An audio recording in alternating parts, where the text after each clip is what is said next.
Hello, everyone, and welcome on back to some WSSEA Smash action here. D'Lo in the booth, joined by Sami and Nami right by my side, Taylor and Connie on the console, the almighty eyes in the sky. You watching at home as we have quite the matchup set here before you. Evergreen up against Oakville, nice and fresh. Sounds minty green. How are we feeling, Sami? I'm feeling pretty darn good. How about yourself? Can't complain here, dude, especially when you have friends like ours here on the WSSEA broadcast, our friends at Zotac. Hey, everyone, want to give a huge shout out to Zotac Gaming for powering today's stream. Thanks to their incredible support, we're able to bring this broadcast to all of you, helping to showcase the amazing talent in Scholastic Esports. You can show your appreciation for Zotac Gaming by giving them a shout out on social media. Make sure to join their community on the Discord, and don't forget to use the hashtag #PoweredByZotac or hashtag ZotacUSA when you post. Indeed. Now let's get right on into this lobby here, shall we? I mean, I'm going to be looking forward to the two teams going head to head here. A bit of a wait we had, but just due to technical difficulties, as we're going to be going in with Cloud versus Jigglypuff. Interesting head to head. Huh. Well, I can tell you one thing. Jigglypuff does not win this matchup. Not one bit. And it's just because Cloud outranges and also outlives, outsustains, and also outpressures. Look at that. A rest to start things off, but you're going to be sleeping with the fishes soon enough. You can't make many mistakes like that if you're the Jiggly. No, you cannot. And because we didn't really get to describe it for those of you that are new here on the WSSEA side of Smash, this is a point-based kind of ranking. So we have these one-on-ones that go with best of threes in their each individual setups. Yep, and as it ascends up the ladder of skill, the more player skill, the more player points. Right now, more player stocks. Everyone's still having their three, but the Jigglypuff committing to several very unsafe rests in the sky without any confirm. It's costing them quite a lot. That's why you're seeing them get juggled up in the air like without a care. Wolverine's going to tear them apart. Yeah, that's Ember there, Oakville. Unfortunately, going to be down that first stock. As you're seeing Evergreen here really taking the damage to them, and they're so close to this limit breaker again. They just need a little bit more. This could be it right here if they set it up perfectly. Oh, the finishing touch, easy secure. A character so light as Jigglypuff actually makes that finishing touch a viable option. Now, it is worth noting going into things here, you might be saying, well, this is looking like a bit of a stomp. Well, you know, some of these players not necessarily here for the hyper-competitive vibes. If you look at the background of these teams, Evergreen's actually got their first year competing in Smash here, and their coach is a Tekken player, and unfortunately, not a Pokemon battler. That's going to mean that Jigglypuff gets the easy sweep, Cloud retaining all three stocks. Yeah. Now, they win that first head-to-head. Their Cloud has to beat them again in this next matchup in order to walk away with the first match under Evergreen's belt here. Do you think that Ember's going to have a change-up in their hero selection? I'm not going to lie. I don't think it's a problem of character selection, unless they may be nasty with something else in the back pocket, but it's more so an issue of option selection instead. And the fact that they're going right back in the ring and said, I didn't hear no bell. Oh, never mind. Maybe we did. Gonna hop right back out, get some Gatorade. Hopefully get a bit of a wake-up call. You gotta imagine being smacked up with the Buster Blade will certainly get you up in the morning, and hopefully get you into a bit of a better headspace for the second round. Yeah, potentially. You know, if you're going to have a playstyle like Jiggly, I almost would rather see a Kirby. I know it's not going to do much better, but what are your thoughts on that between the Jiggly and a Kirby selection? Kirby has a hard time landing at times up against a Cloud because of the disjoints. However, I like the fact that Kirby's a bit more of a brawler, just based on the fact that Kirby doesn't have options to heavily commit to that are as dangerous as a Jigglypuff. That rest, again, being used so frequently, kind of being a crutch that is made out of splinters. It's not really working out in your favor, so I wouldn't mind seeing a Kirby just because, one, it doesn't have those big options that can get you punished, but also, my favorite gosh darn character. I just love to see the little pink guy. We'll see if that's going to be the case. Wolverine's an Ember. Stepping right back into the arena. And I can't imagine the Cloud's going to pivot very much, but the Jigglypuff, that could be a different story. Yeah, most definitely. But no change up here. The only difference is who's on what side here, as you're going to be seeing. There we go with it set up on the graphics side. Thank you, Connie and Taylor, for being on the ball with that. Not even a change in the hat for this Jigglypuff. What do Lead likes to see them maybe change headgear? This hat, gotta imagine, covered in blood after that last beatdown that Cloud delivered. Nonetheless, Wolverine's chomping at the bit right now, trying to make a piece of prey out of the Jigglypuff already. Getting off to the quickness, about 50% with no answer. And again, that rest, instant F smash punish, probably couldn't have gotten even more. You know, I feel like it's not a real proper move, rest in Smash, because in the game for Pokemon, right, when you use rest, you're supposed to heal. But in here, it's just a counter move. Nice. In here, it's supposed to kill instead. It'd be a really great confirm option to finish off a kill, in fact, but the issue is you have to confirm it. You have to combo it with something else. You can't just hit it raw. Instead, a raw fair instantly takes down the first stock. And with 0%, this very well could be JV4 potential. You cannot let the disrespect happen on stream. It's a sing, but maybe singing funeral hymns instead. Just nothing this Jigglypuff is doing is finding its mark. Fair enough. You remember, they are here to vibe, all right? And I gotta say, I think I see myself a bit in Ember right now. Not the sort of characters I would select personally, however, they are definitely moving a lot better than I am. Well, if I'm not mistaken, it's actually Oakville that's operating with Ember. So a bit of a surprise here, the fact that Evergreen, the team that's supposedly all vibes, is actually the one that's kind of instead murdering everything, taking this as seriously as it possibly can, sweating maybe a bit in the seat. But they've had a lot of time to think about it, right? All that suspense being built up across those 30 minutes we had before we got the stream up and running. But now Cloud sprinting to the finish. Only one stock left, stand between them and victory. Indeed it does. You think they're going to go for a power play here with the setup? I don't think they need to. I think they got the limit. I think they got the damage. They got these bears as well. Jigglypuff just cannot quite land. Wolverine dashes in for the kill. Fangs for the jugular. Yeah, big thing I'm looking for here is they love to really get it off the top of the stage here every single time. Just like a spike down setup. And I think this is the big issue for Ember here. They need to stay down on the ground. They're way too floaty. That's just a difficult thing to ask a Jigglypuff to do. They have the highest air mobility of any character, but when you're being batted around like a beach volleyball, it feels a bit worse instead. Fair's going to send him right back up, but it's not the spike you wanted. Instead, it's going to still keep Jigglypuff in the green for a little bit. The weak spot of the down air keeps them alive, but with 158, any gust of wind will send this pink puffball flying to their doom. Indeed. He's actually getting real close here in the damage. If they could get one stock off, I think that'd be a big victory for them, at least personally. Ouch! B-air, baby, all the way to the bank. Wolverine starts things off strong. That's why it's the Apex Predator. Yep. You don't mess with a Wolverine. Well, that's going to be that first matchup there. The Cloud will not be played by the same person now. We're going to be having two separate people coming in for the next match.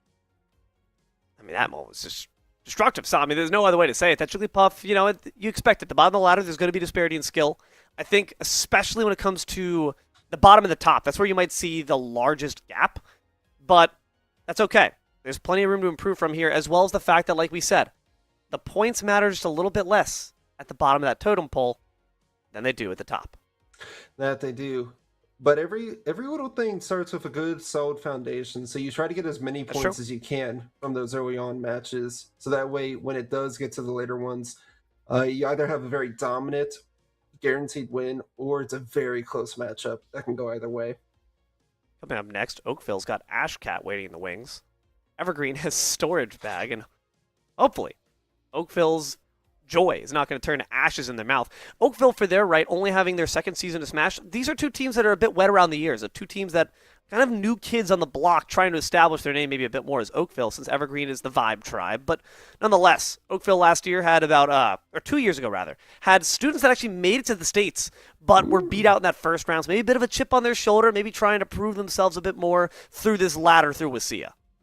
Yeah, most definitely. Ooh, this is another interesting lineup. Yeah, again, cartoony versus realistic person here. Toon Link versus the Bayonetta. This doesn't seem the most fun for Bayo, if you ask me. Especially if we're able to see this Toon Link, or rather, Young Link, keep their distance so Young far. Link, That's Smash. Right. Not too shabby. But that's what we're going to see. And I think, in fact, I'm not mistaken, we've seen Ashcat before. And the thing that we mentioned about Ashcat's Bayo is that you need to utilize her combo potential more. Instead of this F-Smash, really relying on the guns a-blazing and that F-Smash. Sami, I'm not sure if you recall, but we were both there for that when it was Ashcat up against a Little Mac. Anytime you saw a KO punch come up, the guns were drawn. Yeah, most definitely. And they played it very well in the counters and constantly messing with the laws of time and physics. And they actually played a lot with range here against the melee build. Ooh, big setup there for the smash attack. Just barely able to recover. Oh, the witch twist. Finds the afterburner kick. Okay, that's already what I want to see. That's right there. It's a rather a taste. That's exactly what we need. A little bit more an appetizer. Ooh. Unfortunately, the full course comes in the form of that up smash. Evens the odds and gets the stock lead over the way of the Young Link. Indeed. I think if the side of Oakville here really takes kind of the spam to be able to use the time slow mechanic, they could actually really mess up Young Link here. Trouble in the waters. These arrows. This is the difference, you know. Bayonetta's like, I got guns. I got a bow and arrow. And actually, maybe the less efficient technology might be better for the matchup. So far, doing a pretty good job of shutting out this Bayonetta just because Young Link's height can easily duck beneath the bullets, whereas Bayonetta, long and lanky, doesn't really have the same luxury. Yeah, I was going to say just that. It's very different from, like, Little Mac just barely is about the height of Bayonetta here, in comparison to Young Link, who is much, much shorter. I would definitely be saying that you're almost looking to keep this fight close quarters, but you still got to be careful for that sword. It's been putting in a lot of work for the side of Evergreen here. Trouble so far. If this Young Link can't keep your feet beneath him, it's going to be trouble. As well as the fact that you have to watch out for that witch time. The counter and the F smash cost them big. 108 percentage. It's going to be pretty simple to get that kill as long as you find that up smash, but the issue is Bayonetta knows you're fishing for it too. Yep. But this is where things get difficult because Young Link is controlling the field right now. You can see Bayonetta's trying to run for the life. They start to get that hit, but as soon as you give space, that's where the danger presents itself. These witch times at a disadvantage are starting to get predictable. I think both of these opponents are starting to recognize the patterns of their foe. One more witch time, though, that leads into quite a bit of good damage. This extra credit up against the Young Link will matter quite a bit. Afterburner kick to evade the up smash, and you can tell that this Young Link's not quite sure how else to secure the kill, and it's costing them big. One more Madam Butterfly fist to the face. Yep. Oh, there it is. Down attack. Finally finds second stock there with the dare. Nonetheless, still quite a lot of ground to make back up. The projectile game's a good way to do it. And I wouldn't mind to see them go for a bit more of the grabs because that's not going to be countered by that counter. And there you see it. Tether comes out and finds the mark, but now he's need to combo out of it. Yeah, I like that dodge that they had momentarily, but they're really just running into these arrows again. It's did it before. It's going to continue to happen as now you see that change up in strategy. Great dodge, but immediately countered. The issue with that witch time is even if it slows you down, the next hit still does come through, and the fact that that up smash is a multi-hit as well as F smash actually does put Bayonetta in a bit of a vulnerable spot if you're not expecting it, especially when the sword comes crashing down, decapitates Bayonetta. I don't think that's from the original Ocarina of Time, but nonetheless, works out pretty gosh darn well. Young Link takes the first game. Hey, old NES titles were brutal, all right? It was a different time, different era. They were cutthroat. That is going to be, I think, Cold Ramen, actually. My mistake for the earlier player arrangement, but it is Cold Ramen battling for the side of Evergreen. And again, it's so interesting the fact that Evergreen, despite apparently playing it close to the chest, playing it for vibes, I don't think the players got the memo. They're kind of going for the throat. Yeah. I do like, however, this was a lot closer of a matchup than we saw in the first set. So now that we're going to be heading over to the normal battlefield here, which I believe it is the small battlefield. I don't believe that one has the platforms, correct? For a small battlefield, they have 2 platforms, but the issue is that this map is smaller as well, and the platforms themselves are ranged at level. Whereas original Battlefield instead, as we're going to be seeing here shortly, this one has all 3. And triplats are something that can be very advantageous to a Bayonetta who knows how to optimize the character. But when you only have 2, not quite so much. You can't make those ladder combos. The thing is, this Bayonetta doesn't really opt for the ladder combos. Right there, you saw the beginnings of it. The afterburner kick, the witch twist, but unfortunately no follow-up inside the air. This is a Bayonetta that just doesn't have her wings. Yeah, it makes me wonder that if they have that practice or not. Because you're seeing they're trying for it, and every time they do miss, they try to go for a dash away in order to reset themselves. And I think the young Link is starting to read into that very quickly. But the Bayonetta just keeps on reading these smash attacks. This young Link's got to go for less committal moves that can more easily punish. And they also have to snap to ledge quickly. Otherwise, the bullets might find you. No bomb recovery means no chance. Sniped out from an edge recovery. Yep. Oh, that was a little dangerous. Able to recover off the edge and go for a setup play here. Like the fall through, but that's where you dive right into the grapple.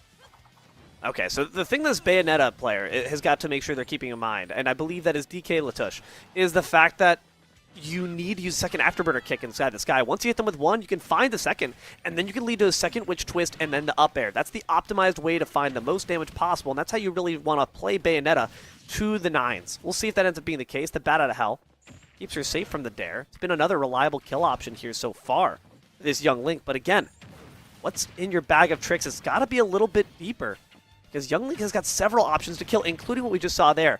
An early fair Link into an F smash can be a really solid option. That up smash is a different story, but again, the third hit finds the mark. Bayonetta underestimates their foe.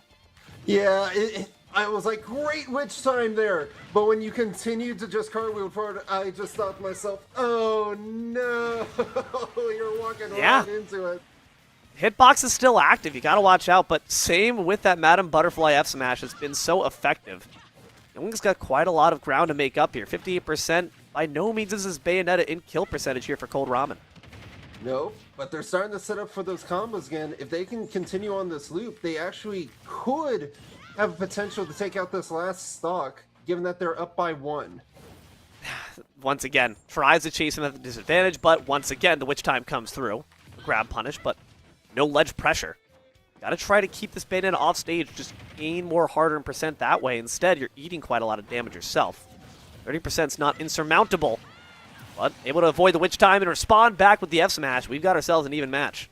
Yeah, we do. I mean, what's really helping between both of them right now is the difference on how they utilize their shield. And you saw that was a great parry there that allowed them to punish the Link and go in for these combos. But the follow-up there consistently is not really following through. Bayonetta also recognizes there's a grab button. If you can't beat him, join him. But that's a dangerous move right there. Got to make sure you clear the F smash. They luckily will. But could have right there been curtains of your own hubris. So far, Cold Ramen unfortunately eats one more F smash to the face. Next one very well could be curtains if it's charged up enough. This young Link's got to make sure they're being careful. Yep. Now this is like it. This is it right here. If they can get this last stock off the Bayonetta, they have it for the set. So Bayonetta needs to get a finishing blow here on Link while they have that 100% set up. Up smash this time. Once again, we're finding new moves, exploring new horizons. But those kicks are off the mark. The tether is as well. Up smash will find it. If I'm not mistaken, that's going to be evening things. Or rather, it's going to be the set itself. The Wolverines continue to keep on chomping at the bit. Solid work to take down that Bayo. Yeah, that was. I mean, I said it earlier. You had to really get your marks there. You had to hit them. Otherwise, you're done. Bayonetta is a character that requires combos. It's just a fact of the matter. If you're not playing this character to a semi-optimized standard where every afterburner kick finds a second afterburner kick, finds a witch twist, finds an up air, if you're planning on playing this character as a projectile spam character, there are other characters who simply perform that role a bit better. But of course, at this level of competitive play, you're not expected to be MK Leo. You're not expected to be Spargo. Optimization, smoptimization, it's okay just to have fun too. Yeah, that's what we're all here about, right? We wouldn't be doing this if we didn't have some degree of fun in these kind of matches and games. Now, would we? Bingo. Vibe tribe, after all. But again, Evergreen's not about the vibe anymore. I'm convinced that, like, a doppelganger sent that message to us to, like, throw us off, to lull Oakville into a false sense of security.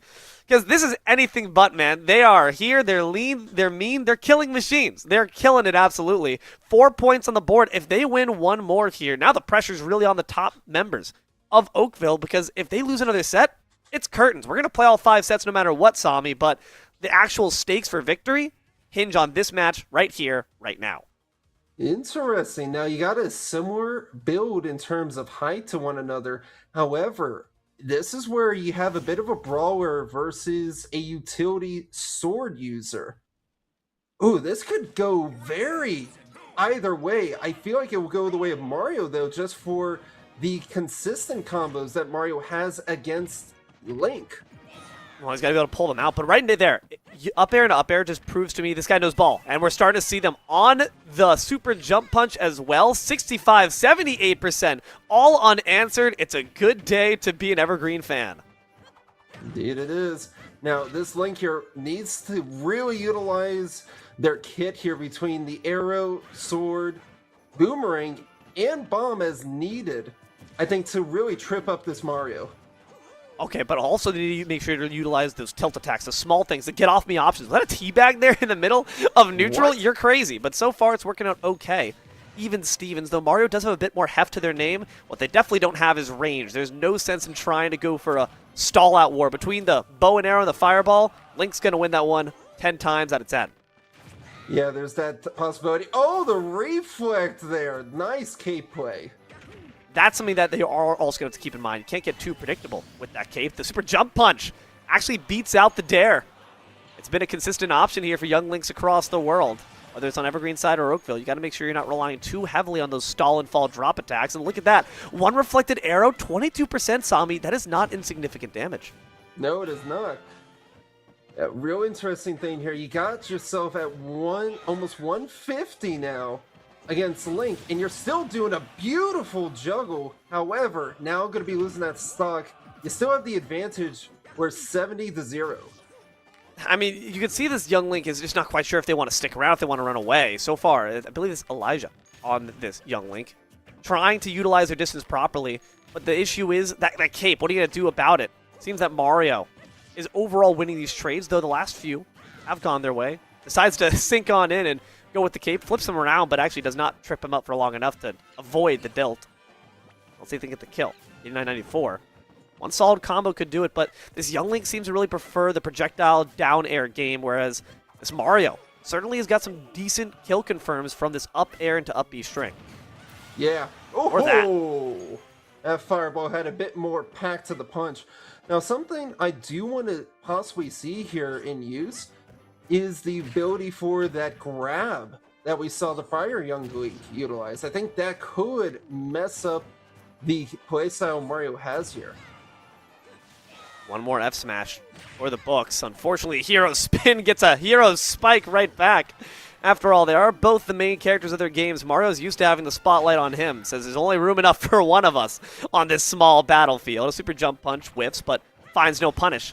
The reflect comes out a bit too late, and now stage pressure all in favor of young Link. Oh, he tried to go too aggressively for that edge there. That is definitely going to cost you here as the pressure's on against you. Down tilt into the arrow. Could have tried to go for the hero spin. That's another thing. Young Link's got a great out of shield option as well as a kill option with that up B.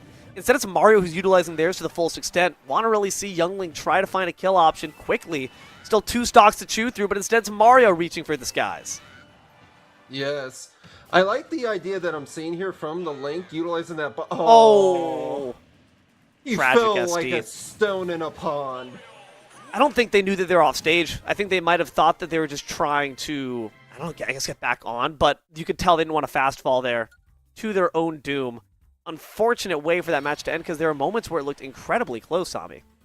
Yeah, no, definitely. I mean, the way I was watching that match, I'm not even sure the game recognized that they were off the stage until it was too late. It just surprised me how quickly they just dropped to not even have like some ability of floating or dangling. They dropped before they realized they had to go for a ledge grab. What I'm seeing here from GC4, which is this Mario player on the side of Evergreen, is combo game. A lot of combo game. They really like to take advantage of the disadvantage, which is when your opponent is in the air above you. And they're doing a really good job of punishing that with up airs, but they're never approaching directly from beneath. And they recognize the fact that this young Link really likes to use that down air. We've seen how effective it could be against the Bayonetta as well. So you have to make sure you approach laterally. What does the young Link need to do as a response? Neutral air. Neutral air is such a great move in young Link's arsenal. Same with regular Link as well because it's a long-lasting hitbox. that's very easy to just throw out without being very punishable as well. So I would like to see his young Link maybe, again, rely on those crutches a bit less, especially the projectile game. You want to make sure that you're pulling it out as a unexpected fringe option. But if young Link stands back at 10 paces away, it's pretty obvious they're going to shoot an arrow at you. Will it matter? Up against the Robo Blender himself? We'll find out. Yeah, no, actually taking the time to go off of Mario here, I think they started to see that, yeah, this isn't quite going the way they were expecting when they went into that fight there. So I think they're really going to be trying to prioritize some range ability. And there you go with the top projectiles for days here are going to be in play. Yeah, I think it's just going to be a matter of, all right, you like projectiles so much? Here, eat them. Here's a few gyroids for you, buddy. And that's going to be difficult for this young Link to deal with, but especially if they are going to continue to just put all their stock into that downer. So far it's working out, but as the set continues, it'll become more and more untenable. We'll see how they land right now. It's going to be an air dodge, unsafe, but it's the job done. Yep. Now they're doing some great damage to one another, but they just keep juggling each other in the air here. I think the biggest thing you have to deal with here is the top here that robbed the poise, but now it's getting used against him. He doesn't like that. Robo Blender will finish it off, but you're absolutely right, Sami. That gyroid, control of that is the name of the game up against any good Rob player. And even again, we're going up the top of the ladder, going up to the top of the blast zone too. Up smash, evens up the stocks with no extra credit. But unfortunately, they weren't quite vulnerable just yet, so the downer will not find the mark. I like that this young Link's starting to seemingly adjust a little bit, recognizing that they cannot just play their own game when Rob is able to so easily control so much of the stage with that combination right there. Laser and the gyroid both. So they're not able to find the ledge guard they were looking for. Yeah. I mean, both of them are thinking very similarly off that edge. That's one where I would see that immediately if we get into a similar situation. I'm going for a grab on this guy. These up airs are just absolutely demolishing Elijah so far. It's been a really big difficulty to get on over. C4 just is explosive, as the name would imply. The hero spin can instantly get caught up in the Robo Blender of the up air, but does not actually finish the spin cycle. Maybe not chopped to completion, instead of just roughly chopped up. Young Link with 140. Have a hard time surviving the next encounter, but a quick teabag shows that they're still feeling fresh in spirits at the very least, even if they're not fresh in life. 150. Yikes. Yep. Oh, there's their top again. I think he's trying to go for those top guards. Just misses the up air there, but we're seeing a consistent hedge plays. Robo Blender once again finishes it off. This dude is making a smoothie out of this young Link so far. Wouldn't have minded seeing a grab either. It's kind of interesting that we've both abandoned that button entirely when Rob can find really easy kill confirms out of the down throw into a berry, into anything else you want to see. But instead it's side Bs galore, and hey, if it ain't broke, don't fix it. This young Link's got to find ways around it, which is going to be playing your own projectile game. It's a bit surprising that they've abandoned using the bow and arrow completely now that they're up against a target that can also retaliate. Well, speaking of bow and arrow, there it was, but there it got used against them. I think the other thing you really got to notice here, the only one that's actually properly used shield on a consistent level has been the Rob. And that's exactly why you see them being the stolid victor over the match. C4 takes it in Evergreen. Despite being the Vibes tribe, the Wolverines marking all the way to the top of the battle. Going to be able to secure the actual victory, but we still got some more Smash action left for you, so don't you worry, still plenty of more to go.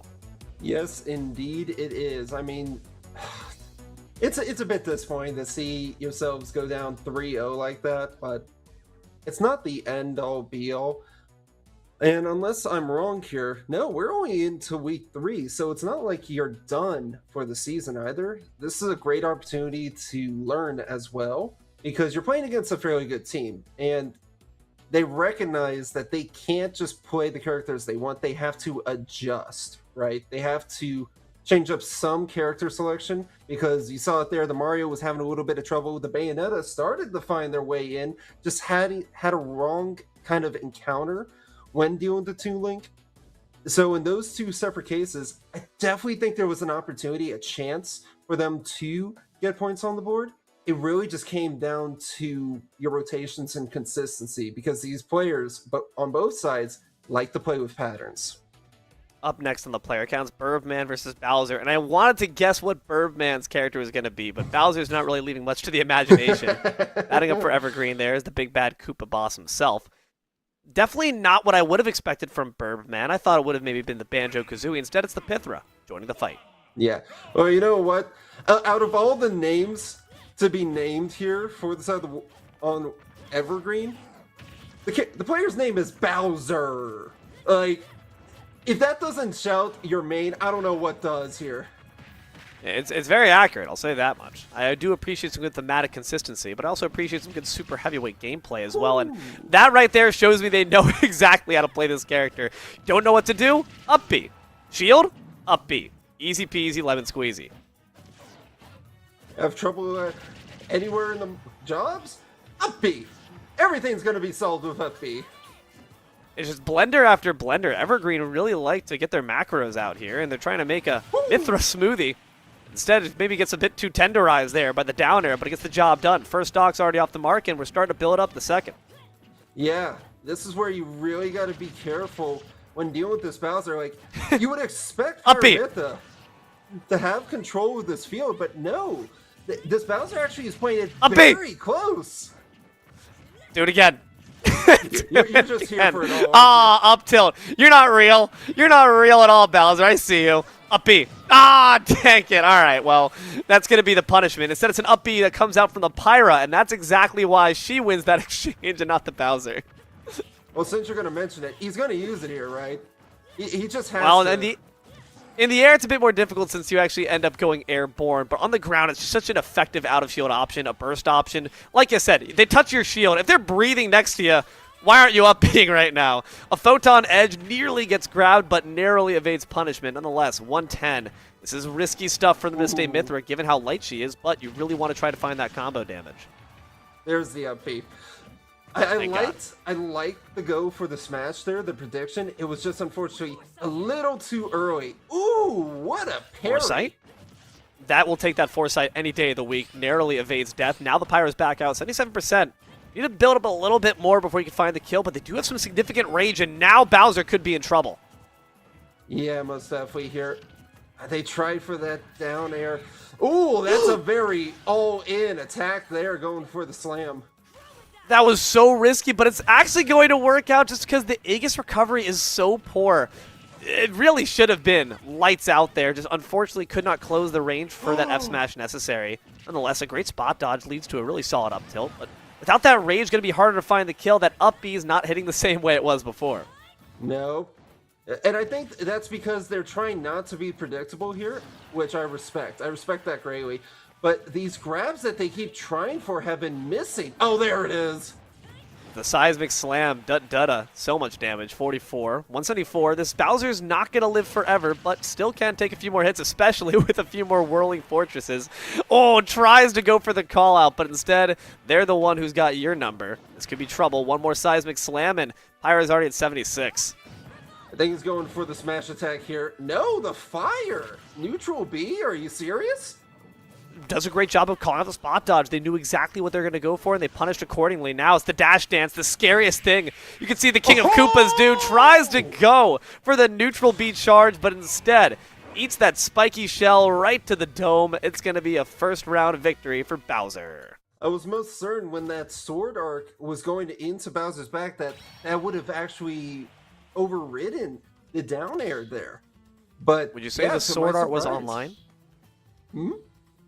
The sword art was online? Anime reference? No? No worries? You know, you and your references here, right? Very niche, very niche. I think that's I haven't even watched it, if I'm being honest. I haven't even watched it myself, if I'm being completely real with you. But nonetheless, we're going to watch ourselves another good game of Smash Bros. Here. And here's Mythra. What the heck do? You try to combo this guy. You try to stop falling for these up Bs, gosh darn it. I need to see them empty hop more because they're attacking into shield way too often, and that's Bowser's bread and butter. You are licking your lips if they're going to continuously aerial into your shield like that. You need to empty hop, go for tomahawk grabs. That's the only way to ensure that this game matchup changes, as well as not losing your jump. Unfortunate SD, and that's going to be all she wrote. Yeah, this is some Like I'm taking notes here right now. I'm learning quite a bit from watching this. Oh, that's a full commit. Not going to be punished there, and yet they're starting to find their space until there's the shield. Trouble in the waters. One more up B. No, not quite just yet.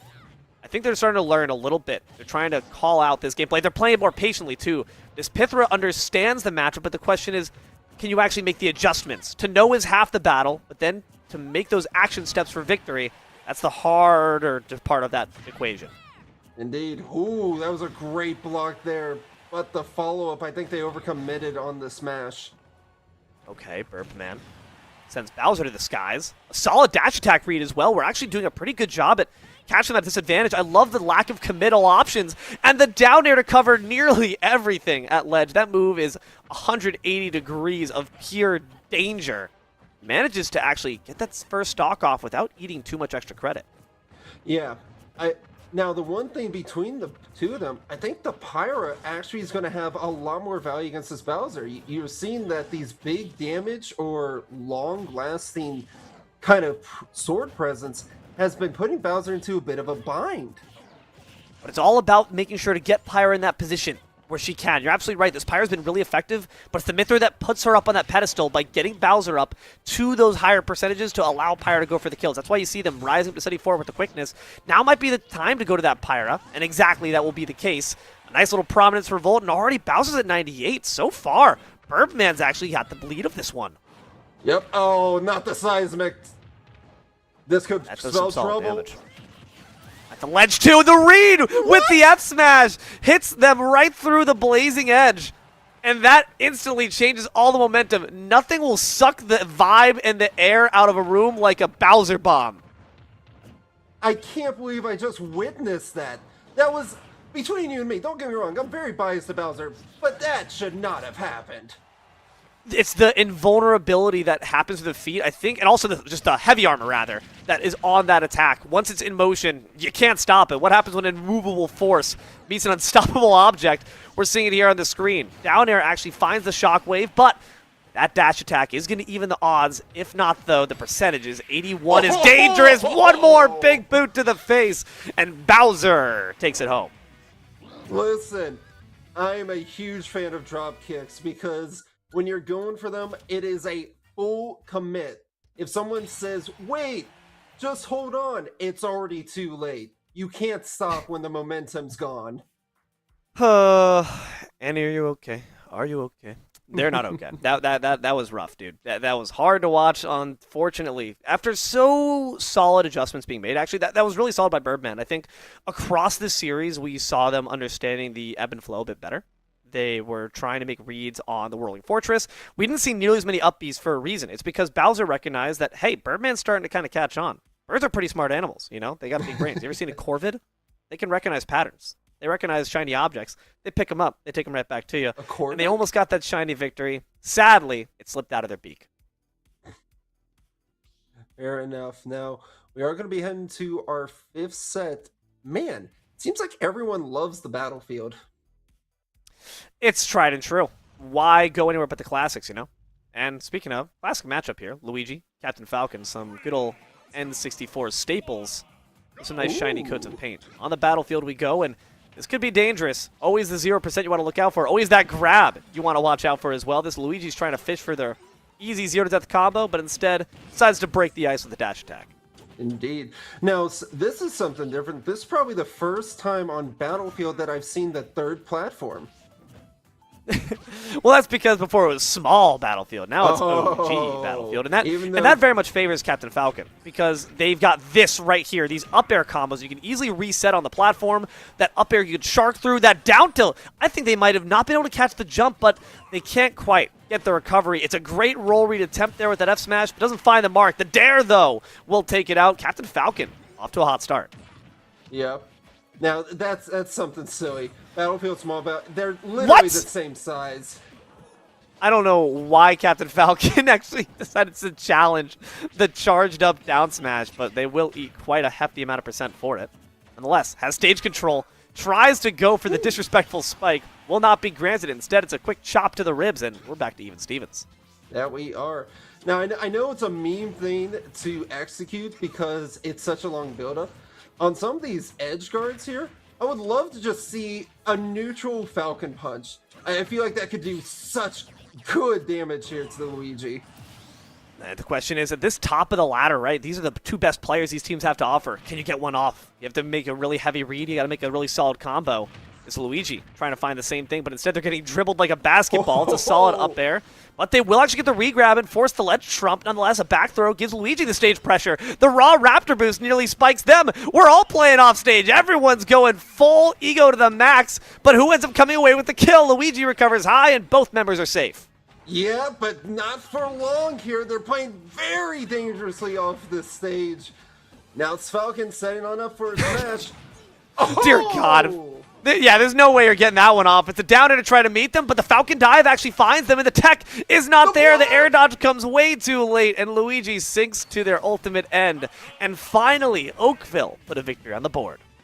Indeed, they do. To start, mind you. Now, something that I want to really point out, they decided rather than trying to go for any sort of spike, they used their own body to block the rocket shot from recovering back onto stage. That was just really smart play. Recognized they had no jump, nothing to do. Save for tried to get an air dodge off, but they were praying that it wasn't a misfire. It wasn't a misfire. That meant that there's nothing Luigi can do past that point. There's a lot of end lag that comes after the green missile, which is the name for that move. And that means you sink quite a lot vertically before you're able to actually input your next recovery move. Unfortunately, that means Luigi really had no chance. The moment that Captain Falcon decides to use their body as a shield from the stage, it was all over. Yeah. I mean, it happens, right? It's not fun to deal with. It's not fun to see, but you do accept your limitations. Now coming It's in a with the consequence brother. of getting too risky. Indeed. Mario now. Now I'm curious, will Mario have any better success here? Starting to see some big play. Whoa! Okay, starts off pretty hot. The dash dance, too? Okay. I think Evergreen are back at their full form. They're vibing. They are surviving, and this Captain Falcon is not going to be surviving much longer if they don't end up getting a big comeback off the back of that spike. Could be another one here. This Mario's going to be less on the combo game and more so on the scrappiness, which is just how Captain Falcon likes to play it. So everyone's on their terms of battle. It's all a matter of technicalities. Who's got the better fundamentals? Yep. Oh, you almost saw a cape there, but he actually read that beautifully to be able to put in some damage. A bit of a trade between one another as they break even, but it seems Falcon is putting the pressure on Mario here right now. Neither one wants to be close enough to the edge here, but if someone gets a grab, that's going to be the end-all be-all.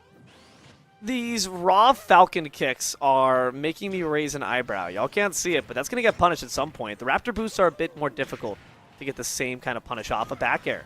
That's Mario across the stage, and I'm liking these down smashes. The fact that we're seeing so many capes come out, down smash doesn't care about that. It attacks on both sides, but we definitely care about risking our lives off stage. Guys, please, can't we just get along? I don't think so. Not in this environment. Most certainly not. Now, Mario here going to get their revenge off of it. They're ready with that down attack. That F smash was brutal, man. The fact that they charged up for so long, I don't think that would have killed if it had not had a bit of extra elbow grease behind it. Mario now has a lot of great combo potential. The raw Raptor boost, but maybe to their own doom. No jump still here for Captain Falcon, but Mario can't get the drag down Mario Tornado quickly enough. But I love the attempt, man. Both these players are incredibly audacious.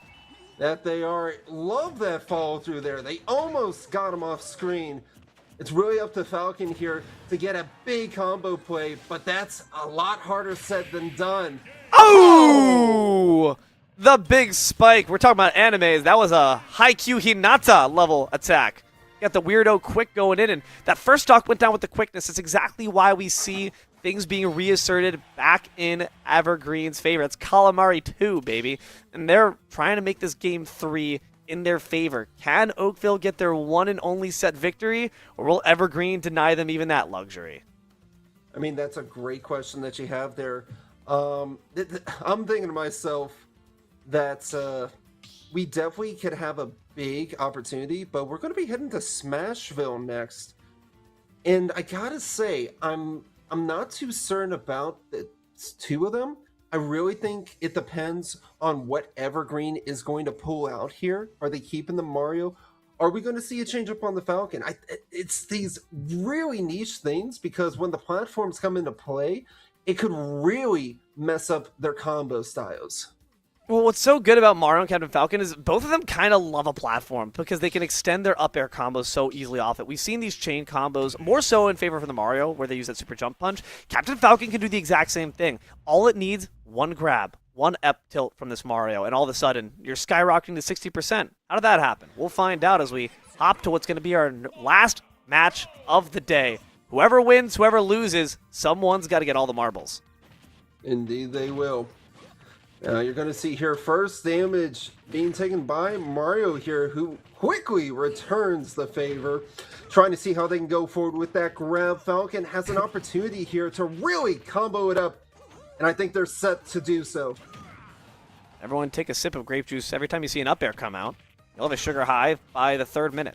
Not even get to that point. You're going to already be just vibrating off the screen. We'll find out, though. Now you can see the up airs come through, this time from the Captain Falcon. Waits patiently down below. These down smashes have found amazing mileage, and that's why they got that first stock. Mario takes a moment to reconsider, but back into the fray we go. Nice spike! Oh, that was dirty! He felt so confident. You saw that dash dance there, and immediately, 1, 2, 3, you're done. Like a volleyball setup, spiking down for that stock. You really got to make sure you're not jumping wantonly. It's the same situation against a DK. You can't jump into these fairs because they will find you. That's what they're fishing for now. An unfortunate air dodge off the stage. That is not what you wanted to see happen. Now they have to reconsider, really. Quick duck, but back into cover. Trying to find that fair, but this time the Captain Falcon will not be fooled. Unless it's from a nice LF smash. Doesn't catch the jump, so CF rather, is able to get back to stage. Yep. I just want to see a Falcon Puncher. That is all I'm asking for, especially with how they're comboing this up. I think it can happen because they've been getting these down smashes off pretty easily. Tries to give the recovery there with the neutral air. Was a good option, but Mario recovers high and wise. Ooh. Falcon kick. Garner some space, but space is not what you want. That's not it either. These raw Captain Falcon kicks, I said it before, they raised an eyebrow, and now they lowered you potentially into the grave. Yep, got a bit complacent there. Oh no! Very close to what happened to the Mario just moments before. Has to be careful off of those full up airs there. Really needs to play it safe. Get that grape juice out, suckers. Here it comes, launched into the sky. One up air would do the job, 105 for the Mario, but still in combo percentage. Captain Falcon cannot rest easy just yet until the job is done, until Mario is 6 feet into the grave. Going for the risky grab attempt. It's the raw Raptor boost that finds the mark, but they can't get the combo after. Oh, it's whoever gets this grab here, I think. Oh, that shield is so low. Rapid jab can't finish it off, though. It's a risky air dodge back to stage, and the F smash won't connect from either one. Once again, the Falcon kick, but you might be the one getting launched instead. No tech, no check. You got wrecked. Captain Falcon takes it. There it is, right off the bottom of the stage, too. That was phenomenal. You got to watch out for those situations. Falcon Dive gives you a lot of time to prepare, but I'm not sure if that was untechable. Mario's at a pretty high percentage. It's a possibility, but either way, Oakville get a little bit of a consolation prize in this case. Our friend KA Gamer 877 gets them something to be proud of. Indeed it does. You know, you went down swinging and you actually took someone with you. So that's actually a great thing. Yeah, we take those at the end of the day, right? And out of everyone, it was the top player, too. It was a close match as well. That really could have gone either way. It's just an unfortunate SD we saw on the side of the Mario. You think back to what happens if you have that full stock. Could be different. Could be the same. No sense in beating yourself up over it. No sense in losing sleep, but certainly worth a little VOD review action on both sides. I'm sure either one of these teams could learn quite a bit. But as far as what we had here today, some solid Smash action all around it. You want to know who it's all thanks to, Sami? It's all part of LandFest's master design. This broadcast is part of LandFest's Scholastic Esports program that supports this league and many others. Since launching, LandFest delivered over 300 broadcasts to scholastic leagues in Washington. That's here. In Indiana, over there. We provide these broadcasts free of charge to the leagues, schools, and teams we cover. Your generous donation is what makes that possible. Every $200 raised covers the operating costs for one regular season broadcast. If you appreciate our work, scan that QR code on the screen and donate today. Please, open your hearts. And maybe, just maybe, open your pocketbook still. Well, that is probably going to be it for us here tonight. A bit of a later stream, but still glad to have Ben here. Thank you so much, D'Lo, for joining us. And I, myself, have thoroughly enjoyed watching this series. Yes, indeedy. Thank you as well, loyal, obedient viewer, for your time. Hope you've enjoyed these games just as much as we have. Big thanks to our prod gods, Connie on the console, as well as Taylor for keeping the prod lights on and the cam steady. Guys, please thank our prod for all they do. We cannot yell at games without them. Until then, though, guys, good games and good night.